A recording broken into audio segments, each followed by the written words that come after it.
हाँ, कैसे हैं सर? ठीक है।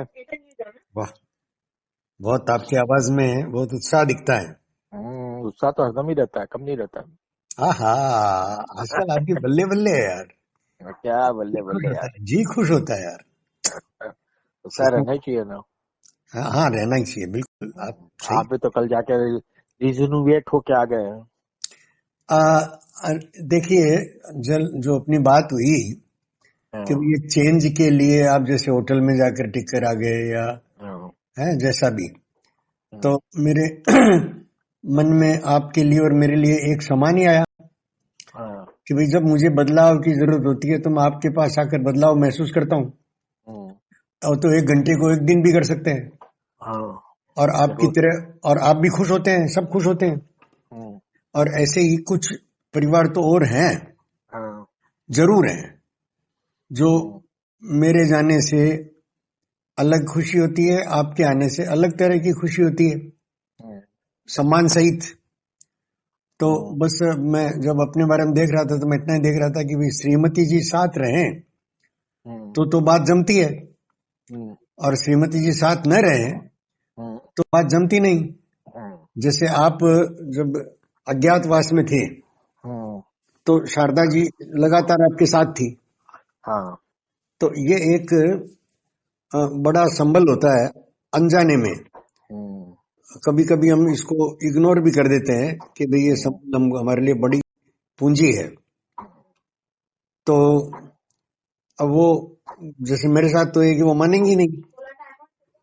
हाँ, वो जो वाट एवर जो कुछ भी रीजन हो, तो ऐसा मन में आया कि भाई ये जो, फिर मेरे मन में ये भी आया कि खर्च करने की जो खुजली है हाँ, वो एक अलग से काम करती है। हाँ, तो वो कैसे मिटे? हाँ, कई सारी चीजें जुड़ी हुई होती हैं जी। हाँ। आ, नियतिवाद पर बात करने की मंशा हो तो बात करें, नहीं तो नहीं नमस्ते। नहीं, करें ना। नीतिवाद के लिए आप शुरू करिए लिखा सर। है। लिखा, अच्छा लिखा है। हमने हम्म, आपको किताब दी थी, पढ़े हैं आप? Accidental tour. मेरी जो 6 महीने का अज्ञातवास था, उसका पूरा विवरण है। कौन सी किताब? आपको दिए थे ना, 2 किताब दे के आए थे हम उस रोज। हाँ हाँ, एक तो 68 सरहद और एक accidental tour. Accidental truth, tour. Accidental tour. Hmm, मैं आपने स्नेहलता को दी होगी। अच्छा, आप नहीं पढ़े क्या दोनों? तो नहीं। एक्सीडेंटल टूर इन हाइबरनेशन करके किताब है, वो मेरी जो 6 महीने का अज्ञातवास है, हाँ हाँ, उसका पूरा विवरण है उसमें। तो यार ऐसा कैसे हुआ? मैं तो मेरे करंट किताबों के उस ढेर में है, उस रोज और दो मैं किताब उसको दे के आए थे वापस, हम, उसको पढ़िए आप। मैं उसको करता पढ़ने हूँ, से आपको बहुत अच्छा लगेगा। मैं करता हूँ, हाँ, मैं मैं करता आपको हूँ, गारंटी देता हूँ, उसको पढ़िए। मैं उसमें मैं करता वही हूँ। बता रहा हूँ, उसमें नियति और पुरुषार्थ, हाँ हाँ उसका मैंने लिखा है बहुत विवरण।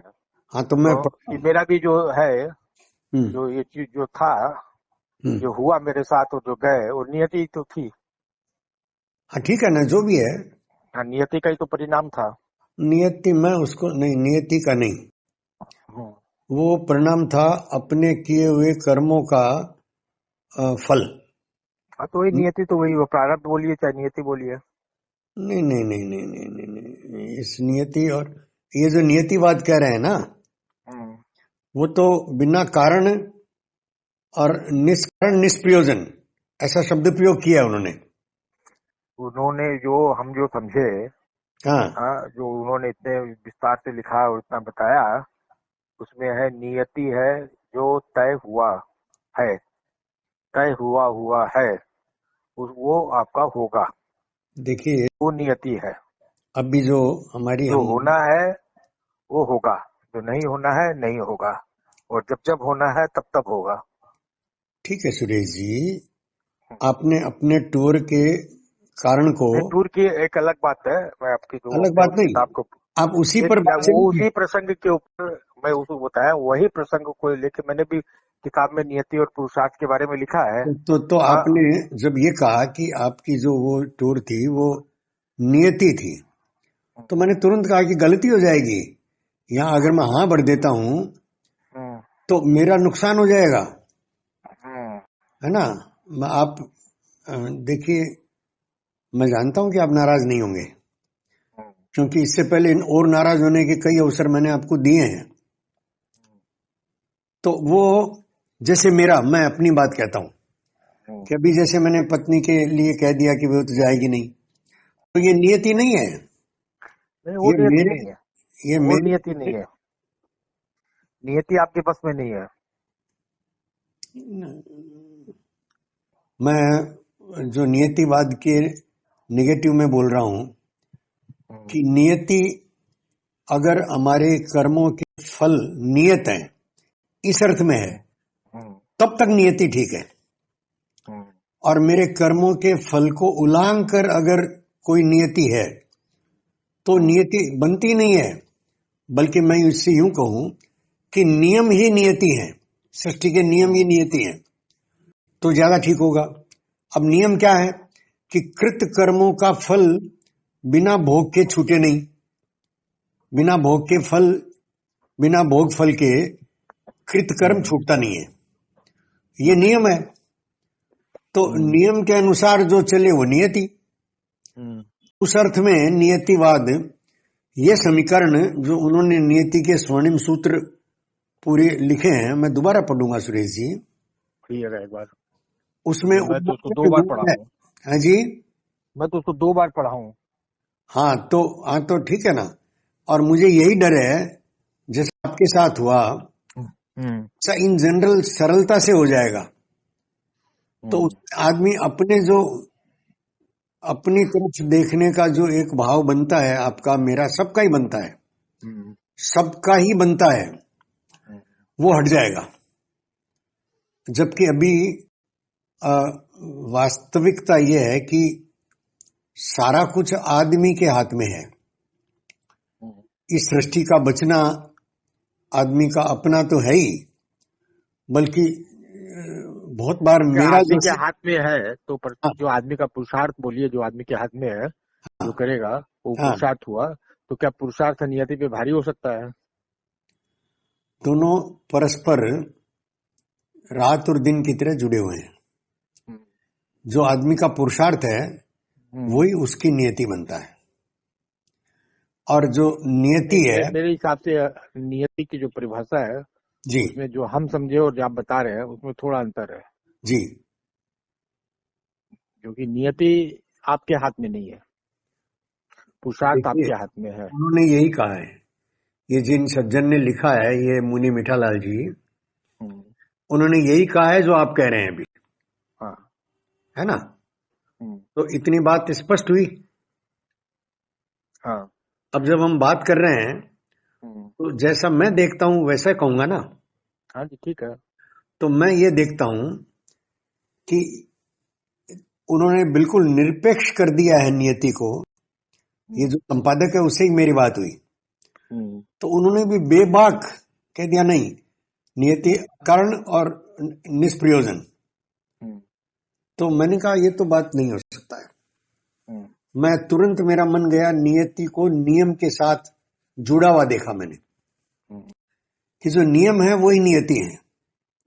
नियम क्या है कि आदमी का कर्म, आदमी का ही बोल रहा हूं मैं, बाकी सारे पशुओं के वगैरह जो जैनों ने फैला दिए 84 लाख योनियों में, मैं उसको एक बार एक तरफ रखता हूं, उस तरफ मेरी गति नहीं है, लेकिन आदमी हूं, आदमी बनने की कोशिश कर रहा हूं। तो आदमी के कर्म जो है वो बिना फल दिए नहीं छूटते, ये नियम है। और पुनर्जन्म इसी से जुड़ा हुआ है।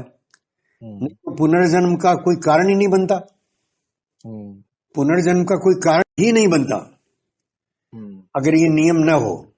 तो इस नियमों के पालनार्थ जो नियत है वो नियति है। तो मेरे बताने में और इन सज्जन के लिखने में जो जरा सा फर्क है, वही फर्क महावीर और उनके जो समकालीन, अब किसके साथ किसने नियतिवाद दिया, अजीत के कंबल ने दिया कि वेलटी संजय पुत्र ने दिया कि मंथली घोषालक ने दिया, शायद मंथली घोषालक ने दिया, दोबारा देखा है। हाँ जी, घोषालक का है। तो घोषालक ने ये नियतिवाद जो दिया, और गोशालक की बात ज्यादा समझ में आती थी उस समय महावीर की बजाय। गोशालक उस के समय तो पीछे कई एक बड़ा वर्ग था जो गोशालक और जो चारवाक था, क्या नाम उसके पक्ष में चला गया था ना। तभी तो इन लोगों को बड़ा ये दो ईसा से 500 वर्ष पूर्व आप समझिए विश्व के अंदर बहुत बड़ी ये एक जागृति आई या क्रांति आई, जो भी बोलिए, हर विश्व के हर क्षेत्र में और हर यानी इलाके में आई। एक जगह कन्फ्यूशस हुआ तो एक जगह आपका एरिस्टोटल हुआ, इधर बुद्ध हुए, महावीर हुए। इस बात को ओशो ने बहुत खोल करके लिखा है और इसी बात को ये बार बार कह रहे हैं सिन्हा साहब, है ना। और काल का जो समीकरण बताता है हमको इन सब महापुरुषों का क्रमशः और सारी धरती पर एक साथ होना, जर्मनी, इटली, सब जगह है 500 वर्ष पूर्व, सब जगह ईसा से 500 वर्ष पूर्व के आसपास जो 100 वर्ष के अंतराल के अंदर ही सारे एक जबरदस्त दार्शनिक क्रांति आई है। तो विषयांतर हो जाएगा। हम नियतिवाद पर रह तो रहे नियति थे। की बात बता रहे हैं, तो ये जो नियति की जो परिभाषा है उसी समय अलग अलग लोगों ने अलग अलग बताई है, समझे ना। तो अलग अलग आदमियों के नियतिवाद भी बताया कि जो भी हम लोग कर रहे हैं सब कुछ कर रहे हैं, और गीता में कर्मवाद बता दिया। क्या अभी हम दोनों के लिए या वर्तमान में संवाद के लिए यही उचित है कि भाई हम भी, और भाई उसने ये कहा, उसने ये कहा, उसने ये कहा, उसने ये कहा, अरे मैं क्या कहता हूँ, आप क्या कहते हैं, ये मुख्य है। मैं तो उसी की बात के ऊपर आ रहा हूँ ना, आपको बोल रहा हूँ कि जो भी जिसने कहा नियति की बात कर रहे हैं हम लोग अभी, नियति के अंदर अभी हम लोग चर्चा कर रहे हैं मीठालाल जी की जो लिखी हुई बातों पर। जी बिल्कुल ठीक। हाँ, तो मीठालाल जी ने बहुत ही स्पष्ट लिखा है जी बिल्कुल नियति ठीक, के लिए। बिल्कुल वो कहीं इधर उधर नहीं है उनकी बात में। बिल्कुल ठीक, बिल्कुल ठीक। हाँ, इधर उधर बिल्कुल नहीं है। सही नियति कह के रहे हैं जो आप। परिभाषा में जो उन्होंने लिखा है, हाँ, कि बहुत स्पष्ट लिखा है कि ये चीज नियति है, और जो मैं होना थोड़ा है सा, वो होगा, वो आपकी नियति है। मैं थोड़ा सा इधर उधर होने के लिए अपने भीतर देखता भी हूँ। मैं उतना स्थिरता से नहीं कहता जितनी स्थिरता से मीठालाल जी कह गए, है ना, या जितनी स्थिरता से गीताकार कह गया। तो मैं जब गीता की बात को भी सीधा नहीं मान लिया, बहुत तोल कर माना, तो आप समझ सकते हैं कि भाई इस मीठालाल जी से तो मैं मिला हूं, मैंने बात की है, उनका आदर करता हूं, ये बातें सब मैंने बताई हैं आपको। उनके प्रति मेरा बायस्ड नहीं हूं मैं, बायस्ड होकर के मैं ये नहीं कह रहा हूं, मुझे उनको नीचे नहीं गिराना है। लेकिन भैया जैसे मैं बाजार में मटकी लेने जाता हूं तो ठोक बजा कर लेता हूं, नहीं लेता हूं। तो अभी तो मटकी अपने लिए खरीद रहा हूं, तो वैसे ठोक बजाने का अधिकार भी है और स्वभाव भी बना हुआ है।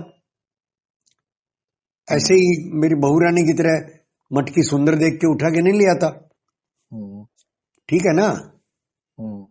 इस धरातल पर आपके साथ नियतिवाद पर चर्चा कर रहा हूं, और मैं थोड़ा सा, मैं इस उनके सिद्धांत से, वो है तो बहुत थोड़ा सा लेकिन बहुत बड़ा है, वो बहुत बड़ा है। और इस पर बहुत बड़ा है का मतलब ये है कि इस पर हम और बात कर सकते हैं। और बात करने का अर्थ ये बिल्कुल नहीं है सुरेश जी कि मुझे उनको काटना है, मुझे क्या लेना देना यार, वो तो गए। नहीं, उसके अंदर काटने की बात नहीं, उसमें ऐड करने की बात है। चलिए, तो ऐड करने की बात मैं जरूर ऐड करना चाहूंगा।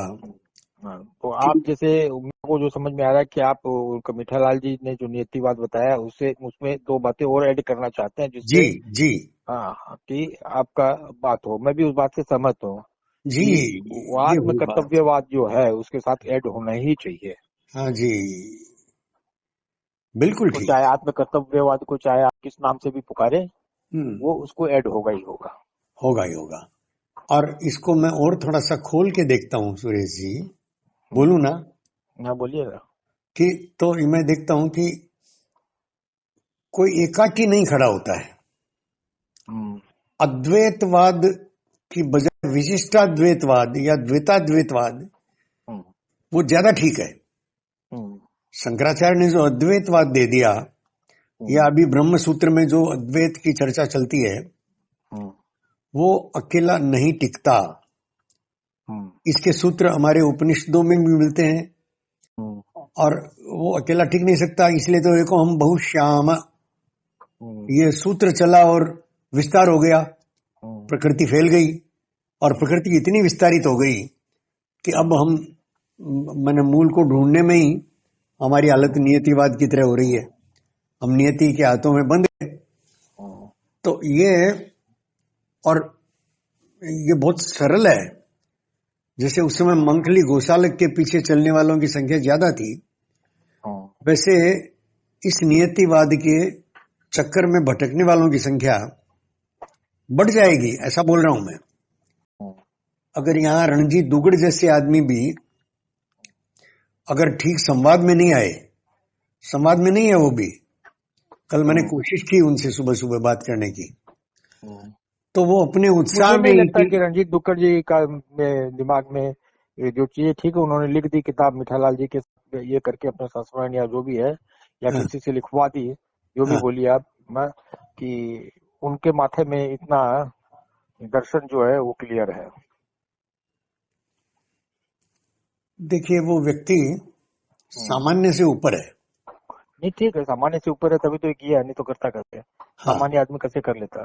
सामान्य से ऊपर है। उसकी पहले की 2-3 किताबें जो है, तो उस वो पर भी भी पढ़ने मैंने, का मन तो है। उन्होंने लिखा है जो किताब, 3 किताब का नाम लिखा है। हाँ, तो मैं, मेरे पास है तो मैं भेज देता हूँ आपको। होंगी, जरूर होगी। दोनों तीनों ही होंगी, मैं भेज देता हूँ आपको।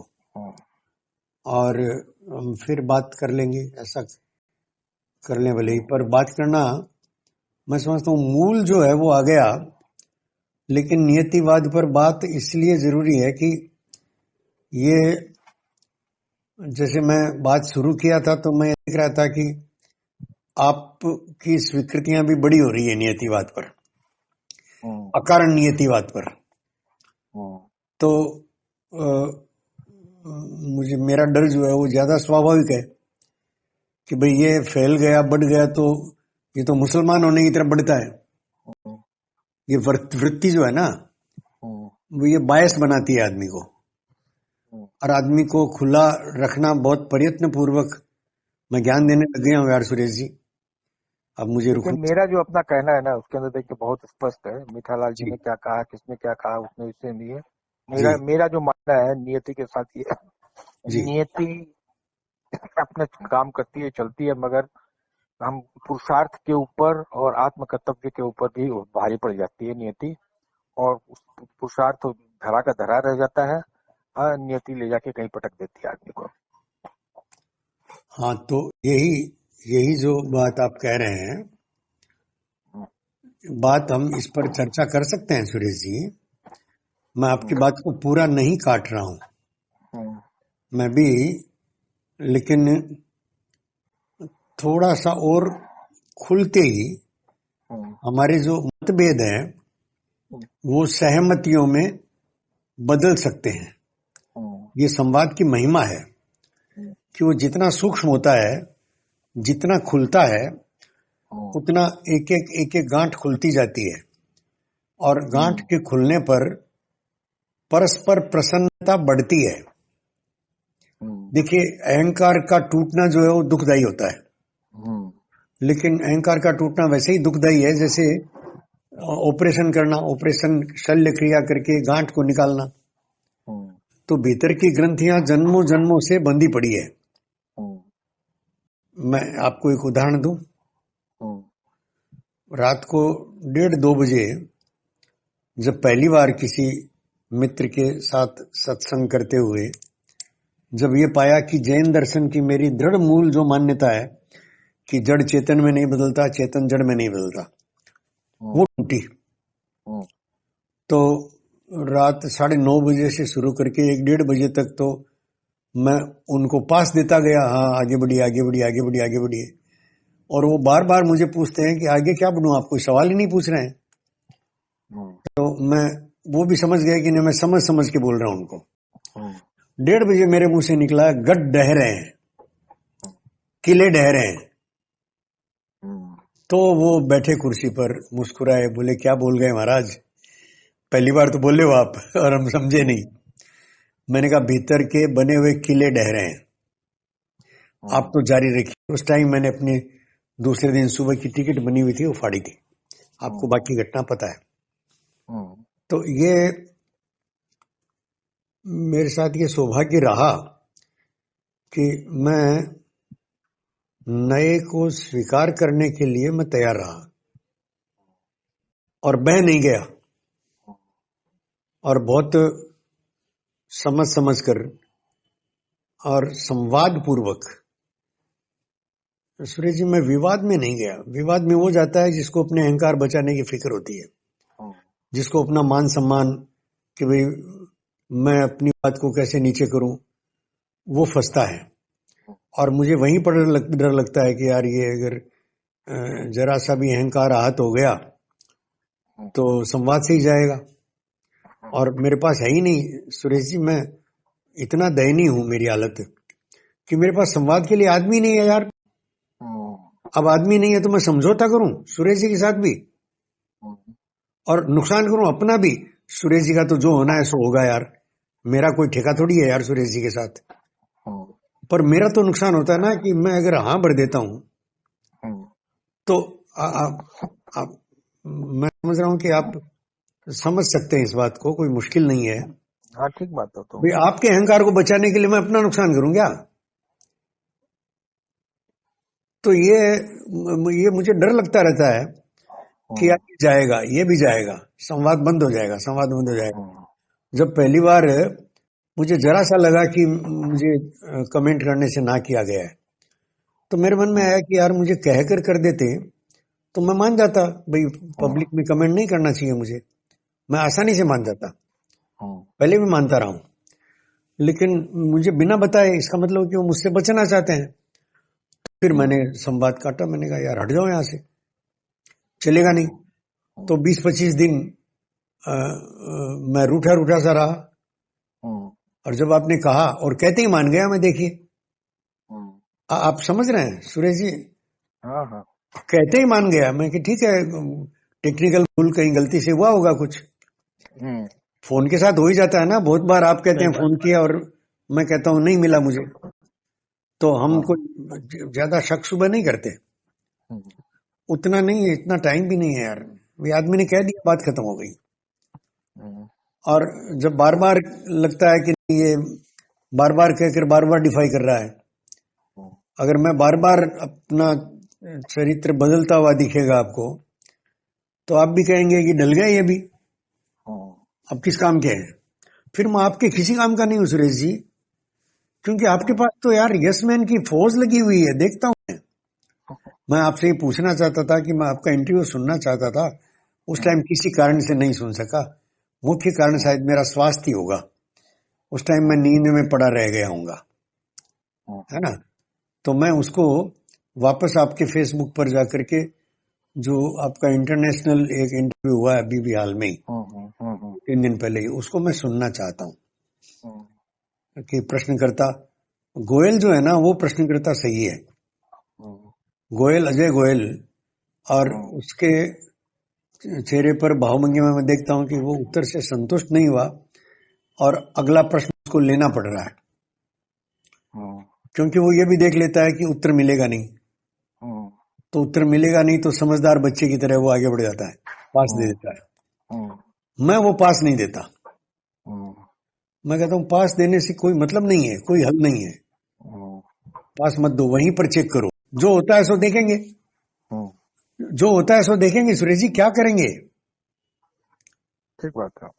अरे यार, अरे जियो यार, आपने मुझे, मैं बहुत किस्मत वाला हूं सुरेश जी, आपका ये ठीक बात है, इतना कॉन्फिडेंटली, इतना एसर्टिव वे में निकला है कि मैं जी गया यार। नहीं तो चलो, बहुत अच्छा लगा, और आपका मन करेगा तो इस नियतिवाद पर फिर सूक्ष्म चर्चा करने का मन है, करिए ना, क्योंकि अभी भी आ जाइए, सामने सामने बैठ के करेंगे। अभी भी अवकाश है, आमने सामने करने पर अगर रिकॉर्डिंग की व्यवस्था होगी तो आमने सामने भी करेंगे। कर लेंगे रिकॉर्डिंग का क्या। हाँ, रिकॉर्डिंग की व्यवस्था, क्योंकि ये मैं देखता हूं कि ये प्रश्न व्यापक है, सर्वजन हिताय है, भले ही कोई नहीं सुनता हो भी। मैं इस बात की फिक्र करता ही नहीं सुरेश जी कि मुझे सुनने वाले और पूछने वाले कम है, बिल्कुल नहीं करता। बल्कि आजकल तो संख्या बढ़ रही है यार, आजकल तो मैं भूल जाता हूं, संख्या बढ़ रही है सुनने वालों की भी पूछने वालों की भी। तो और मुझे वैसे ही यस मैन तो चाहिए नहीं, मैं पहले बहुत संभल संभल के चलता हूँ कि यार तिवाड़ी एक था ना, मोटू राम, उन जैसे लोगों को जमा करके मैंने अपना ही नुकसान किया। हालांकि मेरा नुकसान होता नहीं है, अपना ही नुकसान करके गए वो, लेकिन समय तो व्यर्थ गया ही गया है। ठीक है सर, वो मैं देखता हूँ, किताब मेरे पास मिल जाती है तो वो भेजूंगा, और ये आप नीचे दे देंगे तो मैं खुद जाकर नीचे ले आऊंगा। मेरा आदमी अगर प्यून आया तो आपके यहाँ भिजवा दूंगा मैं। हाँ जी, प्यून 11 बजे तक आता है, अगर आज आया तो मैं भिजवा वेरी दूंगा। गुड। तो मैं उस समय तक तैयार रखूंगा, उसके हाथ से मैं दे दूंगा किताबें। नहीं ठीक है, मैं आपके घर ही भिजवा दूंगा ना। वही मैं बोल रहा हूँ जी, आप घर भिजवाएंगे, उसी के हाथ से मैं जो रणजीत दुगड़ की 2 किताबें हो रहे हैं, हाँ अगर वो मिलती है दे दीजिएगा 2 या 3 मेरे पास मिल जाएंगी तो मैं दे देता हूँ आपको, अगर सामने है तो। ओके नहीं तो ऊपर है तो फिर बाद में देखेंगे। नमस्कार। ठीक, ओके।